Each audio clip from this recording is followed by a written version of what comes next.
السلام عليكم يا شباب، عاملين ايه الاخبار؟ عايزين بقى كومنتات كتير وتفاعل كتير جدا. خشوا اكتبوا لي نعيما الحلاقه، النظريه جت عكسيه والله. الناس بتحلق يعني دماغها بتصغر، انا دماغي كبرت مش عارف ليه.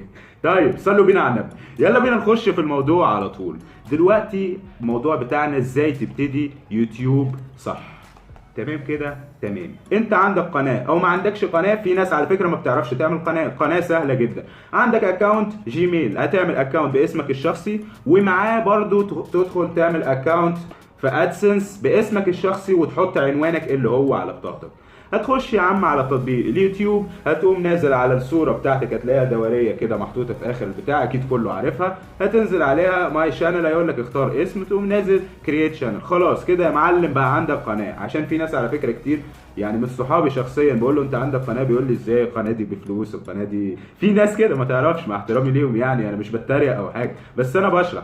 طيب عملت يا معلم القناه، اهم حاجه بقى في القناه لازم ترتبها من 1 ل5. يعني مفيش حاجه تقوم عامل قناه وتنزل بعشوائيه كده كده مش هتنجح. اول حاجه لازم تعملها صوره البروفايل بتاع القناه، تكون صوره مميزه. لو انت مثلا فلوجر او حاجه، صورتك صوره حلوه، صوره كرتون، اي حاجه تمام كده. تاني حاجه والاهم منها صوره الكفر، عشان اي حد بيخش على الهوم بتاع القناه يلاقي الكفر ويلاقي الصوره بتاعتك ويعرف محتوى القناه دي بتتكلم عن ايه. تالت حاجة التاجز بتاع القناة، ودي الأهم ومفيش حد على فكرة يعني مهتم بيها أو في ناس كتير ما تعرفهاش. تاجز القناة دي حاجة تانية خالص غير تاجز الفيديوهات. بتعمل بقى وبتكتب فيها إيه؟ بتكتب فيها اسم القناة بصيغ كتير جدا. مثلا قناتي أنا اسمها عشوائيات أبو جبل، أقوم كاتب عشوائيات أبو جبل شرطة أبو جبل بس، شرطة عشوائيات بس، عشوائيات أبو جبل 2020، قناة عشوائيات أبو جبل. ايه تاني؟ اقوم كاتب عشوائيات ابو جبل بالانجليزي، ابو جبل بالانجليزي. تمام كده. كل ده ليه؟ عشان لو حد دخل في السيرش كتب عشوائيات يلاقي القناه بتاعتي تظهر فوق. يعني انت القناه بتاعتك لو من غير تاجز وكتبت مثلا قناتي انا ما حطيتش يا معلم تاجز، كتبت عشوائيات فوق، هتلاقي القناه بتاعتي تحت رقم مثلا 30. يعني ايه تحت رقم 30؟ يعني كده انت كتبت عشوائيات ابو جبل تمام، هتقوم نازل في السيرش هتقعد تنزل تحت كده 30 قناه عشان تلاقي القناه بتاعتي. لما بتعمل تاجز والحاجات دي كلها القناه بتاعتك من مكان ال 30 هتطلع مثلا 10، تلاقيها 10 قناه. فهمت الحركه ولا لسه؟ تمام. رابع حاجه بقى وصف القناة. وصف القناة لازم تكتب المحتوى بتاعك وانت بتتكلم عن ايه. قناة الكوميديا تقول قناة كذا كذا متخصصة في الكوميديا. ليه؟ عشان لو حد كتب في السيرش كوميديا قناتك تطلع برضو، بس مش هتطلع الاولى على حسب بقى عدد المشتركين. لو مشتركينك كتير جدا هتطلع الاولى اكيد، وعندك فيديوهات كتير جدا هتطلع الاولى. من كلمه واحده فقط، اللي هي كلمه كوميديا اللي هي في الديسكريبشن بتاع القناه هتطلع. في ناس كتير يعني تقول لك يا عم وصف ايه في القناه دي؟ حاجات هايفه يا عم، هستفاد بيها ايه دي؟ في ناس ما تعرفش على فكره حاجات الهايفه دي هتفيدك جدا جدا يعني. طيب اخر حاجه بقى هي اللينكات، لينك الفيسبوك الانستجرام، انك تعمل لينكد قناه اليوتيوب بتاعتك بروابط السوشيال ميديا بتاعتك. ودي اهم حاجه او بتخلي القناه بتاعتك الرانك بتاعها بيعلى. يعني ايه رانك بيعلى؟ نفس اللي قلته لك، انك لما تخش السيرش تلاقي القناه بتاعتك طلعت فوق فوق مع الفيديوهات وبتبان اكتر. ولو كتبت اسمها بالتفصيل، يعني انت لو دخلت السيرش كتبت عشوائيات ابو جبل بس هتلاقيني الاول خالص. لو دخلت كتبت مهاب الشامي بس، انا قناتي التانية اسمها مهاب الشامي بتاعت كوميديا، هتلاقيني الاول وهتلاقي فيديوهاتي كلها تحت. مش زي لما تكون مش عامل اي حاجه. لو دخلت وانا مثلا مش عامل اي حاجه وشغال بعشوائيه، هتكتب عشوائيات ابو جبل هتلاقيني الخامس السادس، هتلاقي فوق مثلا مسلسل ابو جبل، فاهمني؟ فمش هتبقى مسيطر على المركز بتاعك. على فكره رغي كتير بس استحملوا شويه يعني، بتلقائيه بس استحملوا شويه.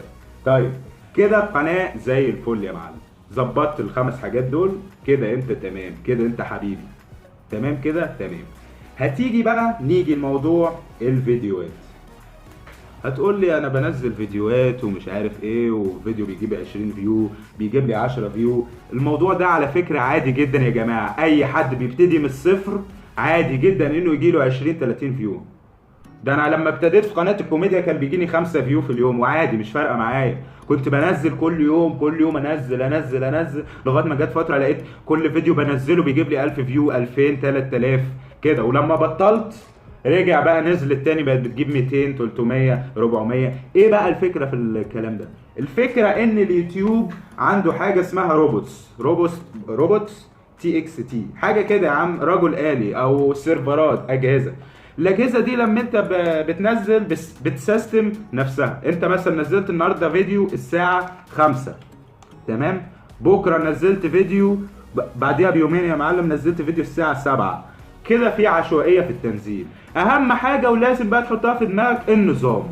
كل يوم تنزل في توقيت معين، وتشوف التوقيت اللي بيجيب لك فيوز. فاول فتره اقول لك جرب، نزل شكل مره بالليل مره الصبح مره شكل، وما تقوليش انا هقعد انزل كل يوم الناس هتزهق، ملهاش علاقه. اصل انت كل يوم الفيديو هيروح لناس جديده، فلو واحد زهق وشال الاشتراك فمش فارقه، هتجيلك ناس جديده اكتر. واحد شال اشتراك هيجيلك مكانه 5، هيجيلك مكانه 100 200 300. فاهم القصه ولا لا؟ طيب انت دلوقتي لقيت الميعاد بتاعك، نزلت، لازم تنزل باستمرار كل يومين مثلا، كل 3 ايام، بحيث الروبوتس دي تتعود او تتأرشف. يعني ايه ارشفه؟ دي حاجه كده عقيمه اسمها ارشفه، انا اصلا مش فاهمها. يعني اللي عارفه ان الفيديو بتاعك بيتأرشف وبيطلع فوق، او بتخلي اليوتيوب بيخلي الفيديو بتاعك بيوصل لناس اكتر عشان يشوفوه، نسبة وصول الفيديو للناس. هي دي الفكرة، اسمها ريتش بالانجليزي. الريتش ده بيزيد لما انت تنتظم في التنزيل في ميعاد معين ووقت معين. لو هتنزل كل يوم لازم تقعد 3 شهور 4 شهور كل يوم تنزل الساعة 12 مثلا الصبح 12 بالليل كل يوم. مفيش حاجة يعني تقول لي انا زهقت، انا قعدت شهر ريحت. انا حصل معايا كده وقناة تانية باظت.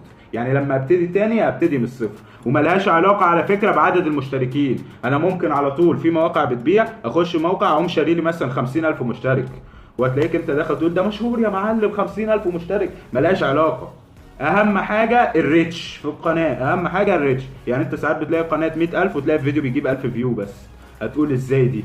على فكرة الريتش بتاع السبسكرايبر اللي في القناة بس بيوصل لحوالي 10% من المشتركين بس، اللي هي النوتيفيكيشن انك نزلت فيديو. ده قانون اليوتيوب الجديد، بحيث يجبرك انك تعمل اعلان ممول عشان هو يستفاد برضو منك فلوس. تمام كده ولا ايه؟ تمام. الفيديو هيطول، انا شكلي هقسمه على جزئين. طيب اخر جزء بقى النيتش، ازاي تختار نيتش صح. النيتش هو المجال بتاعك، لازم تثبت على مجال معين. انت هتبتدي كوره، هتبتدي كوميديا، هتبتدي انتقادات، هتبتدي ايه تاني، اغاني لو انت بتعرف تغني، راب، اي حاجه. لازم تثبت على المحتوى. دي غلطتي انا في القناه التانية، كنت بشكل مره كوميديا، مره انتقادات، مره مش عارف فيديو جد، مره فيديو مش عارف ايه كده. فكل فيديو تشكيله بنزلها بلاقي المشتركين بيقلوا وبيزيدوا. يعني في ناس بتقل، اللي داخل مشترك عشان فيديو كوميديا اللي انت عامله، لما يشوف فيديو تاني مثلا جد يقول لك ده تعبان او غير مجاله، فيقوم لاغي الاشتراك، ما يعجبوش الجد.